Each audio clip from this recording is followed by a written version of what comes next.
오늘 우리는 당신의 영원한 세 가지라는 제목으로 함께 하나님 말씀 나누도록 하겠습니다. 오늘 우리가 읽은 미가서 말씀은 위기에 빠져있는 이스라엘을 배경으로 하고 있습니다. 이게 어떤 느낌이냐면, 예를 들면 우리나라에 북한이 망한 거예요. 북한을 망하게 한 나라가 3.8선에서 우리랑 딱 대치하고 있는. 근데 문제는 우리도 굉장히 불안한 거예요. 그러니까 다 망하게 생겼죠. 이런 굉장히 불안한 시기에 처해 있는 것이 지금 이스라엘이었다고 하는 거예요. 북이스라엘은 아수르에게 망하고요. 이제 남유다가 그 아수르와 이렇게 접경을 이루고 있었는데, 남유다도 굉장히 불안한 거예요. 제가 이렇게 불안한 이스라엘을 보면서 또 이렇게 불안한 이스라엘 바라보시는 하나님 마음을 이렇게 묵상하는데, 조금 이렇게 하나님 마음이 좀 속상한 마음이 좀 드는 거예요. 이렇게 불안하라고 이렇게 데려오신 게 아니잖아요. 그런데 좀 하나님께서 놀랍게 은혜 가운데 세워주는 그 나라인데 늘 불안한 거예요. 우리도 그러잖아요. 예수님께서 은혜를 주셔서 이렇게 세워졌는데 참 은혜 가운데 잘 가면 괜찮은데, 주님 보시기에 우리가 참 어떨 때는 불안하잖아요. 갈대아 우르에 있는 아브라함을 택하시고 족속을 일으켜서 가나안으로 부르시고는 이제 요셉을 이집트로 보내서 민족이 되게 하시고 이제 출애굽해서 가나안으로 인도하신 하나님이, 여러분 그 결정을 하나 할 때마다 그 마음에 그 결정이 얼마나 마음과 그 사랑을 이렇게 다 담으셨겠어요. 여러분 우리를 향하는 구원도 마찬가지 아니겠습니까? 우리가 이렇게 한순간에 어쩌다가 예수님 믿은 것 같지만 하나님의 계획은 너무 신실하셔서 하나하나 우리가 약속의 땅으로 갈 수 있도록 얼마나 세심하게 우리를 인도하시는지, 그렇게 하나하나 세심하게 인도하시는 그 주님 앞에 여러분 우리는 어떻게 반응할까요? 우리는 다 양 같아서 그릇 행하여 각기 제 길로 갔으며, 이스라엘도 각기 소견에 오른 대로 제 멋대로 자기 뜻대로 자기 생각에 좋을 대로 다 갔다는 거예요. 은혜를 받았는데 뭔가를 결정을 할 때, 인생길을 갈 때는 다 각자가 원하는 대로 자기 소견에 오른 대로 갔다라고 하는 것이죠. 그런 이스라엘 향해서 오늘 미가서에서 하나님이 이렇게 말씀하고 있습니다. 이스라엘아, 우리 한번 변론해보자. 우리 한번 얘기 좀 해보자. 내 백성아, 내가 너한테 뭘 했냐 도대체. 근데 무슨 일로 너를 괴롭혀서 이렇게 나를 떠나서 자기 생각대로 자기 옳은 대로 이렇게 고집스럽게 길을 떠나냐는 거예요. 도대체 왜 그러냐는 거예요. 왜? 속상한 마음에 하나님이 이렇게 말씀을 하는 것이죠. 내가 너희를 종되었던 땅에서 빼내서 구원하였고, 너희를 위해서 내가 모세와 아론을 보냈으며, 또 시딤에서 길갈까지.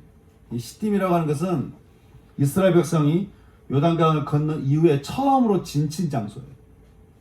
길갈은 여호수아가 여리고성을 정탐하려고 2명의 정탐꾼을 보냈던 장소예요.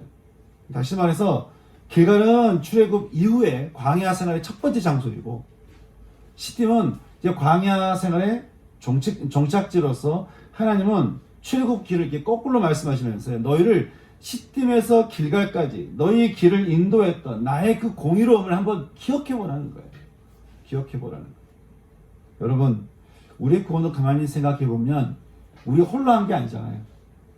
주님이 우리를 위해서 친히 기도하시고 또 사람들을 붙이시고 이제까지 살아왔던 모든 삶의 현장에서 주님이 얼마나 우리를 신실하게 인도해 주셨습니까?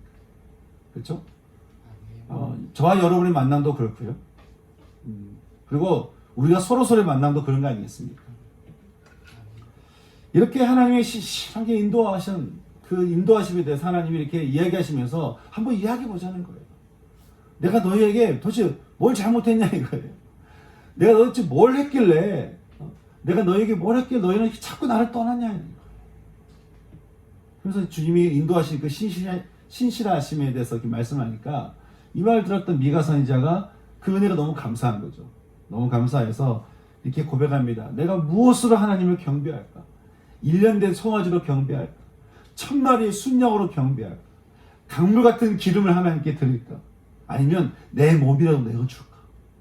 이런 간절한 심정으로 정말 이렇게 고백하고 있는데, 하나님이 그 이야기를 들으시고 야 그래 그렇게 드려봐라 한번 이렇게 하시는 게 아니고, 그 얘기를 쭉 했더니 하나님 뭐라고 말씀하십니까? 말씀하시기를 미가서 6장에서 그렇게 말씀합니다. 그러나 주께서 선한 것이 무엇임을 내게 보이셨나니 여호와께서 내게 구하시는 것은 오직 정의를 행하며 인자를 사랑하며 겸손하게 내 하나님과 함께 행하는 것이 아니냐. 아멘. 아멘. 다시 한번 쭉 말씀을 좀 읽어봤는데 주님이 하나님께서 이 미가 선지자에게 말씀하시는 것, 사람아 주께서 선한 것이 무엇임을 내게 보이셨냐. 여호와께서 내게 구하시는 것이 어떤 재물이나 다른 것이 아니고 세 가지를 말씀해주고 있는데, 정의를 행하며 인자를 사랑하며 겸손하게 내 하나님과 함께 행하는 것, 동행하는 것, 이것이 아니겠느냐. 그래서 우리에게 정말 하나님께서 우리에게 원하시는, 믿는 자에게 원하시는, 당신의 백성들에게 원하시는 세 가지를 말씀하고 있는데, 그 세 가지 첫 번째가 뭐였죠? 바로 정의를 행하는 것이라는 거예요. 정의를 행하는 것이다.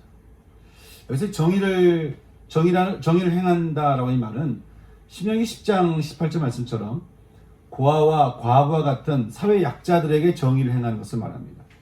그들을 함부로 대하거나 무시하지 말고 도움이 필요한 자들을 찾아가서 그들에게 도움을 주라는 거예요. 이것이 정의를 행하는 것이다. 그렇게 말씀하는 것이죠. 그 예로 시편 15편에서 오늘 함께 읽었던 성시교독에서 그렇게 이야기하죠. 어려운 이웃에게 이자 받으려고 돈을 구워주지 않으며 뇌물을 받고 무죄한 자를 해하지 않는 거라고. 그렇게 약자들 편에서 그들의 존엄성을 지켜주며 또 그들을 보호해 주는 것, 이것이 바로 정의라고 하는 거예요. 우리가 지난번 성탄환금 어느 정도를 모아서 우리가 우크라이나 고아들에게 이렇게 보낸 것도 우리가 정의를 행하는 것이겠죠. 여러분, 주님이 이런 걸 원하신다면 여러분, 우리가 정의를 행하는데 주저할 이유가 없는 것이죠. 우리가 소그룹에서도 작게나마 정의를 행하는 것을 한번 계획을 잡았는데 어떻게 하고 계십니까? 그러니까 찬양팀은 경춘성 과기대 이렇게 한강공원 선정해서 쓰레기 줍기, 또 형제그룹 보니까 면목역에서 주먹밥 오뎅 나눠주기, 자매그룹은 택배기사들 섬기기, 이렇게. 여러분, 우리가 왜 이런 걸 해야 될까요? 뭔가 보이기 위해서, 자, 교회에서 왔으니까, 이런 게 아닌 것이죠. 하나님께서 원하시기 때문에 우리가 이것을 한다는 거예요. 이걸 자랑할 필요도 없어요. 우리 교회가 이걸 한다, 뭘 한다, 이야기할 필요가 없는 것이 하나님이 원하시는 거라는 거예요. 하나님이 정의를 행하는 것을 원하신다는 것이죠. 저는 그래서 우리 교회가 올 한 해에는 정의를 행하는데 이전보다 더 열심을 낼 수 있는 그런 은혜가 있기를 소망하는 것입니다. 여러분, 그렇게 우리가 정의를 행하면 행할수록 주님이 우리 교회를 보실 때, 야, 정말 이 교회는 교회답다 라고 칭찬하시지 않겠냐 하는 것이죠. 주님이 가르쳐 주신 팔복음에도 보면 이 정의를 행하는 것에 대한 말씀이 나옵니다. 온유한 자는 복이 있나니 그들이 이 땅을 기업으로 받을 것이다 라고 말씀하는 것이죠. 여기 온유라고 하는 것은요, 외부로부터 닥치는 억압과 고난에 속수무책으로 속임당하고 착취당하며 억울하게 억압받은 자들이 그 마음을 하나님께 토하는 것을 말합니다. 온유한 자, 내 소망, 이 세상에 내가 소망을 두지 않고 내가 가진 소망이 하나님 나라에 있다는 것을 믿음을 가지고, 내가 억울한 일 당하고 괴로운 일 당하고 힘든 일 당할 때마다 내가 세상과 막 싸우고 대항하고 어떤 그런 것이 아니고 하나님의 나라가 이 땅 가운데 임하기를 소망하고 갈구하면서 그 정의가 이 땅 가운데 실현되기를 간절히 바라는 마음을 가진 자들, 이것이 온유한 자라고 하는 것이죠. 주님은 그렇게 하나님께 소망을 둔 자들에게 말씀하시기를 그들이 복이 있나니 그들이 하나님의 나라를 기업으로 받을 것이라, 그렇게 말씀을 해주고 있습니다. 또 말씀하시기를 화평하게 하는 자는 복이 있나니 그들이 하나님의 아들이라 일컬음을 받을 것임이라고 말씀하고 있습니다. 이것은 죄로 인해서 선과 악으로 나누어진 이 깨어진 세상에 사랑의 완전한 하나님의 나라가 임하도록 애를 쓰는 자들, 그들에게 복이 있다고 하는 거예요. 사람과 사람 사이에 화평이 깨지고 또 세상의 화평이 깨지는 이유를 보게 되면 항상 거기에 두 가지 단어가 있는 걸 보게 됩니다. 하나는 뭘까요? 욕심. 또 하나가 있습니다. 그게 뭘까요? 사람과 사람 사이의 화평을 깨뜨리고 또 세상에 있는 화평을 깨트리게 하는 두 가지 단어를 얘기해 보자면 하나는 욕심이고 또 하나는 뭘까요? 교만입니다. 교만. 욕심과 교만. 이 욕심과 교만이 있는 한 화평이 이룰 수가 없어요. 욕심은 다 내 쪽으로 끌어당기는 거 아닙니까? 모든 것을 내 중심으로 해석을 하고 다 나를 위해서 모든 세상이 존재하는 것처럼 그래 욕심을 가지게 되면 서로 화평할 수가 없는 것이죠. 기준이 난데. 또 내가 높아지고 싶은 마음이 있으면 서로 화평하기가 어려운 것이죠. 이렇게 욕심과 교만이 있는 이 세상인데요. 하나님의 사람들은 이 욕심과 교만의 세상에서 어떻게 한다고 말씀하고 있습니까? 에스겔 선지자에게 그렇게 말씀하시죠. 주님이 원하시는 것은 내가 화평이 깨진 이 세상을 위해서 성 무너진 데를 막아서서 하나님으로 하여금 멸하지 못하게 할 사람을 찾고 있다. 라고 하신 것처럼 무너진 세상 가운데 들어가서 그것 가운데 하나님의 통치가 임하기를 기도하며 중보하며 또 필요하면 실제 우리가 그것 가운데 들어가서 내 몸으로 그 주의 평화를 어떤 방법을 통해서든 전하는 그런 자들에게 말씀하시기를 그들이야말로 참 복이 있나. 그들이 과연 하나님의 아들이라 일컬음을 받을 것이다. 그렇게 말씀하고 있는 것입니다. 하나님의 나라의 유산을 물려받는 특권을 가진 자가 될 거라고 하는 것이죠. 사랑하는 성도 여러분, 저는 저와 여러분의 신앙이 나를 위해서 사는 것이 아니고 이 깨어진 세상 가운데 들어가서 우리가 이 세상을 위해서 무엇을 할까? 여러분, 뉴스를 통해서나 또 사람들의 서로 이야기를 통해서 우리는 깨어진 세상에 대한 이야기를 수없이 듣습니다. 이것이 우리의 세상이니까요. 근데 우리가 이런 걸 들을 때마다 우리는 어떻게 해야 될까요? 깨진 세상을 이야기를 들을 때마다 우리가 할 일은 그 깨진 세상 가운데 들어가서 하나님과 이 깨어진 세상 가운데 중간에 우리가 서서 하나님 이 세상을 주님이 치유해 주시고 하나님 이 세상이 더 어려운 가운데 가지 않도록 하나님 이 땅을 지켜주시고 보호하시고 긍휼히 여겨주시고 하나님 치유하여 주옵소서. 가정도 마찬가지겠죠. 친구도 마찬가지입니다. 우리가 일하는 직장도 마찬가지입니다. 하여간 깨어진 것을 볼 때마다 우리가 할 일은 같이 싸우는 게 아니라 어느 편에 서서 같이 우리가 갈등 가운데 있는 것이 아니고 깨어진 것을 볼 때마다 그것 안에 들어가서 기도하며 중보하며 또 우리를 사랑하시는 그 하나님의 사랑을 가지고 들어가서 사랑을 전하는 자. 이것이 바로 정의를 행하는 것이다. 그 정의를 행하는 사람은 끊임없이 기도하는 사람이에요. 기도하지 않으면서 정의를 행한다라고 하는 것, 여러분 그거는 어떻게 보면 하나님께서 원하시는 모습이 아닐 수 있는 것이죠. 사람에 의해서 공의와 정의가 서지 않은 이 세상에 하나님의 통치가 임하도록 기도하면서 세상을 섬기는 정의를 행하는 그런 사람이 되는 것, 이것을 하나님께서 어떻게 해요? 원하신다는 것.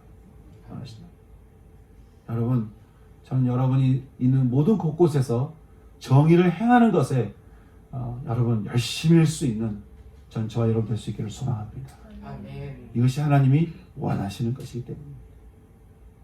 두 번째 하나님이 원하시는 것이 있죠. 바로 인자를 사랑하는 것이다 라고 하는 것입니다. 그래서 인자는 하나님 백성들을 말하는데 여러분 세상에 이 세상을 보게 되면 하나님의 백성이 아닌 사람이 있습니까? 그들이 하나님이 인정하지 않아서 하나님의 백성으로 축복을 못 누려서 좀 아쉽지만 하지만 모든 세상 사람들은 다 하나님의 백성들이잖아요. 그렇게 하나님은 당신의 백성들, 그 사람들 향해서 어떻게 하라고 말씀하고 있습니까? 사랑하라는 거예요.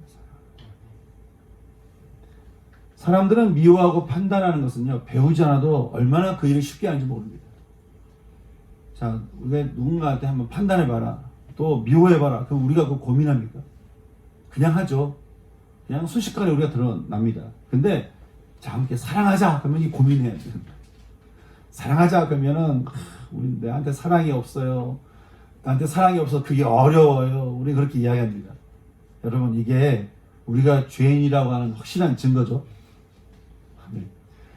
우리 속에 담겨 있는 게 미움과 질투와 판단과 이런 거니까 이런 건 쉽게 나오는데 우리 속에 사랑이 없으니까 사랑이 또 죄로 가려져 있으니까 사랑하자고 그러면 이게 너무 어려운 거예요. 그래서 사도 요한이 우리에게 이런 말을 하죠. 사랑은 하나님께 속한 것이니. 사랑은 여기에 있으니 하나님이 우리를 죄에서 구원하기 위하여 화목제물로 당신의 아들을 우리에게 보내셨다 라고 하는 거예요. 그러니 우리는 그 아들이 우리에게 주신 십자가의 사랑을 통해서 우리 역시 우리가 사랑 안에 거할 수 있게 되었으니 이제 우리가 우리 보고 어떻게 하라고 말씀하고 있는 것입니까? 사랑은 이것이니 우리가 그 계명을 따라 행하는 것이요. 계명은 이것이니 너희가 처음부터 들은 말씀 가운데 행하는 것이다. 그렇게 말씀하는 것입니다. 다시 말해서 이제 우리를 향한 그 주님의 사랑이 잇대어서 주님이 우리에게 주시는 말씀대로 지키는 것, 이것이 바로 사랑이다 라고 하는 거예요. 주님이 우리에게 주신 말씀대로 행하는 것이 사랑이다. 여러분, 어떻게 하는 것이 주님 말씀대로 행하는 것일까? 바울이 그렇게 말을 합니다. 사랑은 오래 참는 거래요. 사랑은 오래 참는 거.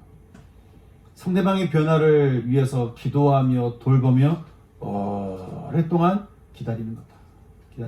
여러분, 그렇다고 해서 오래 기다리도록 하면 또 안 되겠죠. 또 사랑은 사람들을 부드럽게 대하려고 하는 온유함이요. 사랑은 희생이기 때문에 시기하지 않는데요.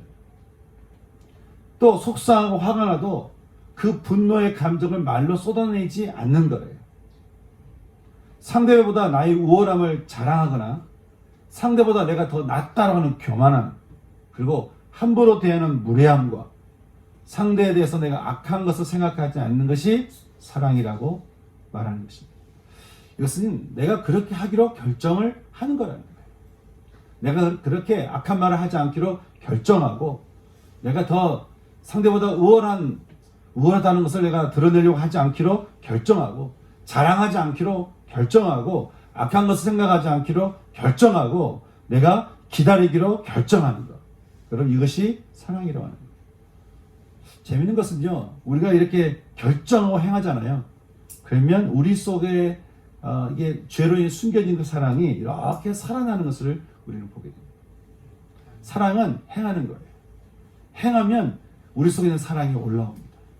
내 속에 사랑이 없으니까 내가 그런 마음이 안 나니까 내가 사랑하지 않는다라고 우리는 보통 이야기하지만 주님은 말씀하시기를 사랑을 행하라는 거예요. 그러면 그 행함을 통해서 사랑이 우리 속에서 올라온다라는 것이죠. 어떤 분이 연탄 나르기를 딱 한 번 하고 왔어요. 딱 한 번 하고 왔는데 세상의 모든 연탄을 다 나르고 온 것처럼 너무 행복해하는 거예요. 너무 이렇게 뿌듯해하시는 거예요. 사랑의 행위가 우리로 하여금 더욱 사랑으로 가게 하는 길이 되기 때문에 그런 것입니다. 사랑하는 자들아, 사랑하는 자마다, 사랑을 행하는 자마다 하나님으로부터 나서 하나님을 알고 사랑을 행하지 아니하는 자는, 사랑을 행하지 않는 자는 하나님을 알지 못하나니 이는 하나님은 사랑이십니다.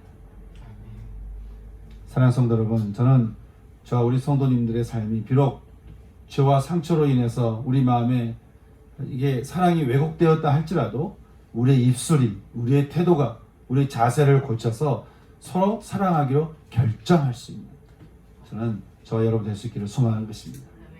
왜냐하면 이것이 바로 하나님이 우리에게 원하고 바라시는 소원이기 때문에 그렇습니다. 여러분, 십자가에서 우리 죄를 죽이시고 무덤에서 우리의 죽음을 또 죽이시고 부활하셔서 우리로 하여금 영원한 생명을 주신 이 주님이 우리에게 이걸 원하신다라고 하는데, 여러분, 우리가 이렇게 시도해 볼 수 있는 거 아니겠습니까? 잘 못하고 부족하고 또 이렇게 그런 마음이 잘 안 난다 할지라도 우리가 해보는 거예요. 왜냐하면 주님이 그걸 원하시기 때문에. 그래서 내가 입술로 내가 좋은 말을 자꾸 하는 거예요. 이빨은 소리일지 모르겠지만 그래도 하는 거예요.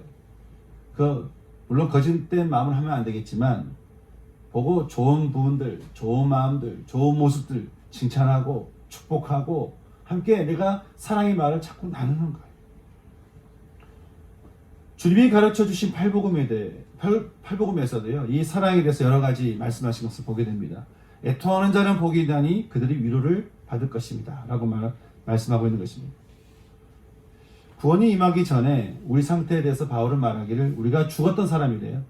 이 말은 우리가 마치 시체처럼 하나님과 아무런 교감을 하지 못한 사람이었다라고 하는 것이죠. 주님은 그렇게 하나님과의 관계가 끊어져 버린 세상의 불의한 통치를 받으면서도 그게 불의한지도 모르고 죽음으로 가는 영혼들 향해서 가슴 아프게 슬퍼하는 자들, 그들에게 복이 있다. 여러분, 내가 하나님과의 관계가 끊어져서 그렇게 슬픔 가운데 애통하는 것, 그것도 애통하는 것이고, 하나님과 관계가 끊어진지도 모르고, 이게 뭔지도 모르고, 불의함 가운데 계속 죽음 가운데 가고 있는 영혼들을 바라보면서 내가 애통하는 마음. 그들은 어떻게 해요? 하나님께서 말씀하시기를 그들은 복이 있나. 복이 있나. 하나님이 주신 위로를 받을 것이라고 말씀하는 것입니다. 여러분, 애통하는 마음 들면요, 사람을 향해서 어떤 마음 들까요? 사랑의 마음이 들 수밖에 없어요. 예전에 어떤 분이 참 죽게 돌아오지 못하는 그 마음 가운데 여러 가지 어려움 가운데 있는 것을 제가 들으면서 하나님 그 영혼을 긍휼히 여겨달라고 이렇게 그 영혼을 두고 막 기도하는데, 기도 중에 마음속에 제가 그 영혼을 향한 하나님 마음이 막 올라오기 시작하는데, 제가 눈물이 쏟아지고 막 콧물이 나고 한참 기도하는 거예요. 제가 그렇게 관심 있던 사람도 아니었어요, 사실은. 근데 기도해달라고 그러니까 제가 그 영혼을 두고 하나님 마음을 가지고 계속 기도하는데, 이게 눈물이 팍 터지면서 기도하는데 참 묘하죠. 그렇게 기도를 내가 눈물로서 기도를 한번 하고 나니까 그 다음부터 그 사람 볼 때마다 사랑의 마음이 나오는 거예요. 아니, 사랑하고 싶은 마음이 드는 거예요. 그래서 어디 불편한 데 또 없나, 지금은 괜찮나 돌아보게 되고 물어보게 되고 그렇게 되는 것이죠. 애통하는 자는 복이 있나니 그들이 하나님 위로를 받을 것이라. 또 긍휼히 여기는 자는 복이 있나니 그들이 긍휼히 여김을 받을 것이라. 여기 긍휼이라는 단어는요, 구약에서 보면 라함이나 헤세드라는 단어에서 이렇게 나온 건데, 그 말은 상대방의 처지를 깊이 이해하고 공감하면서 슬퍼하는과 동시에 그 슬픔을 넘어서 행동으로 움직이는 것, 이것이 긍휼이래요. 그냥 아이고 안 됐다, 이거는 긍휼이 아니고, 아이고 어떻게 힘들어서 어떡하지, 내가 뭘 도와주지 하고 직접 가서 그 사람을 일으켜 세워주는 것, 이것이 긍휼이라고 하는 것이죠. 여러분, 우리가 어떻게 해야 이 긍휼의 마음을 품을 수 있을까? 제가 한 주간 동안 이 긍휼이라는 단어를 묵상하는데, 참 어떻게 하면 내가 정말 긍휼한 마음을 품을 수 있을까? 그냥 안타까운 심정을 넘어서서 직접 찾아가서 그들을 일으켜 도와주는 것까지 가는 것, 이것이 긍휼이라고 하는데, 제가 하나님께 기도하기를, 하나님, 제가 참 긍휼의 마음이 없습니다. 하나님, 제가 긍휼의 마음을 잘 할 수 있도록 도와주세요. 기도하는데 기도 중에 그게 별로 어렵지 않다는 걸 알게 됐어요. 왜냐하면 나를 향한 하나님 마음을 보니까 긍휼인 거예요. 더구나 십자가를 이렇게 바라보니까 나를 바라보신 하나님 마음이 한없이 긍휼인 거예요. 한없이. 여러분, 주님이 여러분의 기도를 다 들으신 줄 믿으시죠? 힘들거나 어렵거나 괴롭거나 슬플 때에도 여러분 기도하면 하나님 들으시죠? 왜요? 하나님이 준비하고 계시니까요. 여러분의 소리를 언제든지 듣고 싶어 하시고 들을 준비가 되어 계시니까요. 그래서 우리 기도를 또 그냥 듣기만 하는 것이 아니고 응답하시잖아요. 얼마나 우리를 위해서 긍휼히 여기십니까? 우리가 어떻든 간에, 어떤 상황이든 간에 주님 보시기에, 야, 너 이제 똑같은 죄 그만 좀 지어라 라고 할 법도 한데, 주님 아무런 말씀 안 하시고 똑같은 죄를 수십 년 기도를 해도 또 하나님 응답하시고 도우시고 채우시고 간섭하시고, 얼마나 긍휼히 여기시는 하나님이신지, 그 하나님을 이렇게 바라보니까, 그 하나님 안에 있다 보니까 이 긍휼의 마음이 뭔지를 알게 있는 것이죠. 그래서 제가 참 하나님 안에 있다 보니까 긍휼의 마음이 올라오는 거예요. 저도 모르게 주님 안에 있다 보니까 올라오는 거예요. 주님, 제가 언제나 주님의 긍휼 가운데 머무르면서 하나님, 저 역시 긍휼을 베푸는 자가 되기 원합니다. 여러분, 저는 우리 공동체와 가정 안에서도요, 무엇보다도 이 긍휼이 풍성했으면 좋겠어요. 이 긍휼 때문에 우리가 용서받았고 이 긍휼로 인해서 관계의 모든 막힌 담들이 다 무너질 수 있기 때문에 이 긍휼이 풍성해지도록 늘 기도하면서 십자가의 긍휼 앞에 늘 묵상하며 그 긍휼의 주님 앞에 우리가 머무르면서 계속해서 우리 가운데 긍휼의 은혜가 흘러오도록 그렇게 기도할 수 있는 우리가 될 수 있으면 참 좋겠다, 그런 마음이 드는 것이죠. 여러분, 긍휼이 많으면 많을수록 우리가 하나님의 백성들을 더 사랑할 수 있는 거 아니겠습니까? 긍휼이 올라오면 올라올수록 여러분 사랑의 범위가 더 넓어지는 거 아니겠습니까? 그렇게 긍휼과 애통함으로 하나님의 사람을 사랑하는 것, 여러분 이것이 하나님이 우리에게 원하시는 것이다 라고 말씀하는 것입니다. 이제 하나님께서 원하시는 세 번째가 있습니다. 바로 겸손하게 하나님과 동행하는 것이래요.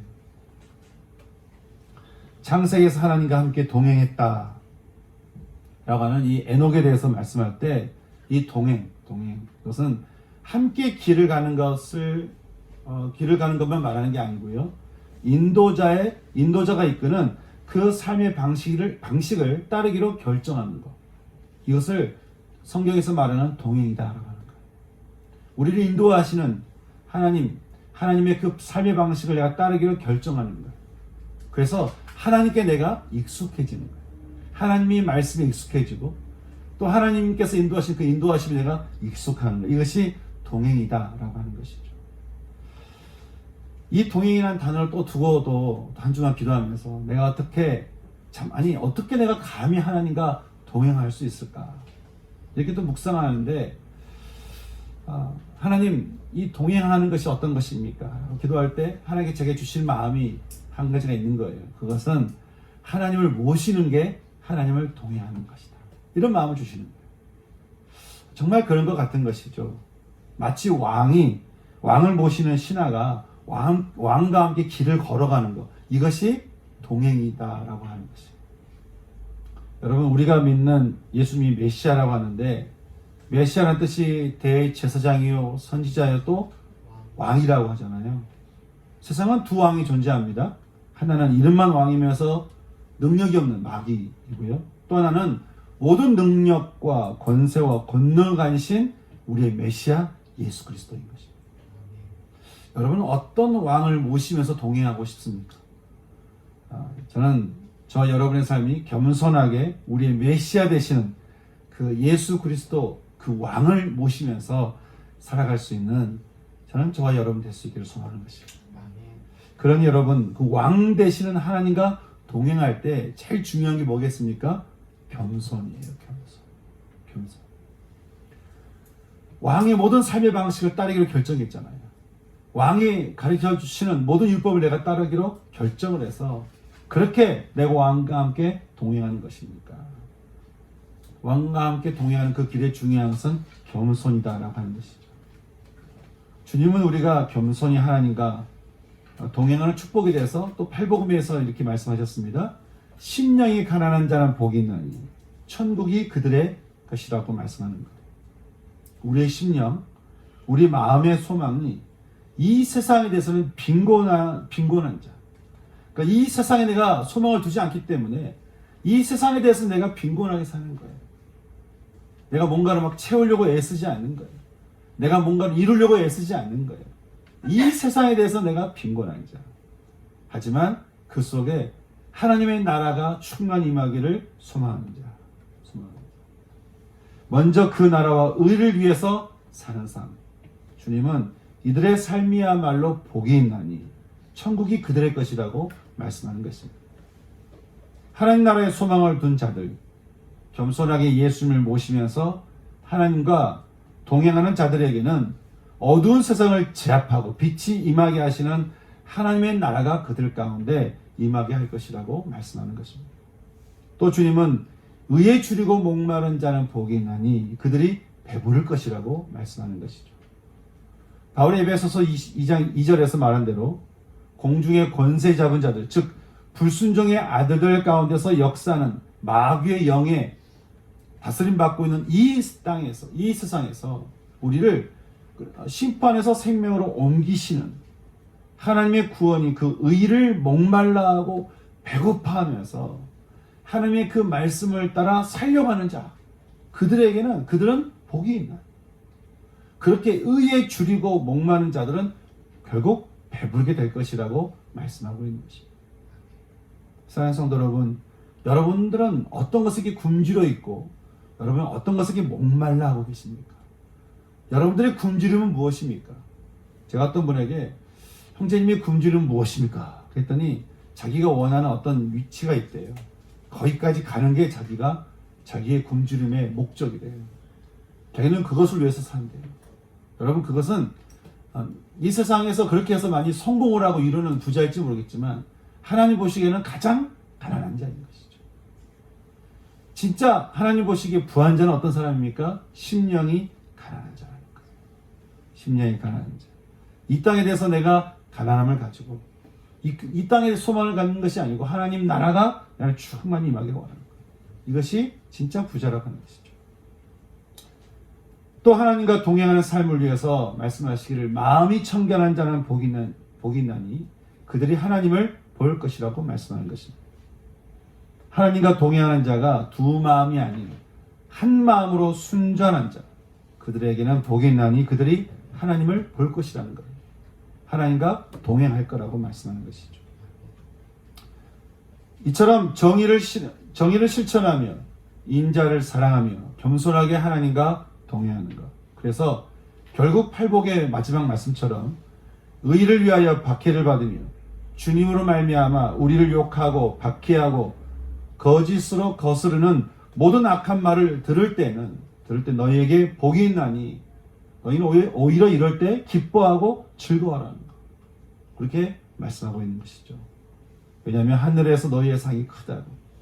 너희 전에 있던 선지자들도 이같이 박해를 받았었다. 이렇게 말씀하는 것입니다. 여러분, 이처럼 우리가 정의를 행하며 인자를 사랑하며 겸손하게 하나님과 동행하며 살아가게 되면, 이것을 우리 삶의 우선순위에 두면서 살아가게 되면, 여러분, 세상 사람들은 우리를 어떻게 볼까요? 늘 정의를 행하며 또 사람을 사랑하는 것에 목적을 두고 또 겸손하게 오직 하나님의 법을 따르면서 그렇게 하나님과 우리가 동행하는 삶을 살게 되면 여러분, 이런 우리를 보는 세상 사람들은 어떻게 판단할까요? 어떻게 생각할까요? 세상 사람들은 아마 그렇게 얘기할 것 같습니다. 십자가에 도의돼서 말씀하신 것처럼 참 어리석다. 참 미련하다. 그렇게 우리에게 이야기할지 모르겠습니다. 하지만 주님은 이 놀라운 소식을 전도라고 하는 세상 사람들이 참 미련해 보이는 방법으로 복된 삶으로 우리를 초대해서 우리로 하여금 믿는 자가 되게 했으니 이 믿음을 받게 된 우리들을 또 먼저는 우리가 정의를 행하며 인자를 사랑하며 겸손히 하나님과 동행하며 또 우리 역시 전도라고 하는 미련한 것으로 사람들에게 다가가서 이 복된 삶으로 초대하는 삶을 사는 것, 이것이 주님께서 원하시는 우리의 삶이다라고 하는 것입니다. 사랑하는 성도 여러분, 주님이 원하시는 이 세 가지에 대한 말씀을 함께 나눴는데, 우리를 위해 신의 자리에서 내려와서 죽으시고 십자가에서 죽으시고 부활하신 주님 아닙니까? 여러분, 우리를 위해서 주님은 모든 걸 다 하셨어요. 주님이 하실 수 있는 것, 주님이 해주실 수 있는 것은 하여간 십자가에서 모든 것을 다 해주셨어요. 그리고 지금도 우리를 위해서 모든 것을 다 해주고 계시는 하나님이십니다. 여러분, 그 하나님께서 우리에게 원하시는 게 뭐 대단한 게 원하신 게 아니고 뭘 이루라고 말씀하신 것도 아니고 우리에게 원하시는 세 가지, 너희는 어떻게 해요? 정의를 행하며 또 인자를 사랑하며 그리고요 겸손히 하나님과 동행하는 것, 이것을 원하신다라고 하는데, 여러분, 주님이 내가 너에게 이걸 원해 라고 말씀하신다면 여러분 어떻게 화답하시겠습니까? 그분에서 주님이 모든 걸 다 내어놓으신 주님 앞에, 주님, 제가 잘 못하지만 제가 정의를 행하며 또 제가 주의 사랑 안에서 인자를 사랑하며 그리고 제가 주의 말씀을 따라서 겸손하게 하나님과 제가 동행하는 삶을 하나님 제가 살아보겠습니다. 잘못하더라도 하나님 제가 이렇게 한번 해보겠습니다. 우리가 그렇게 결정하며 우리가 나가야 되지 않겠냐 합니다.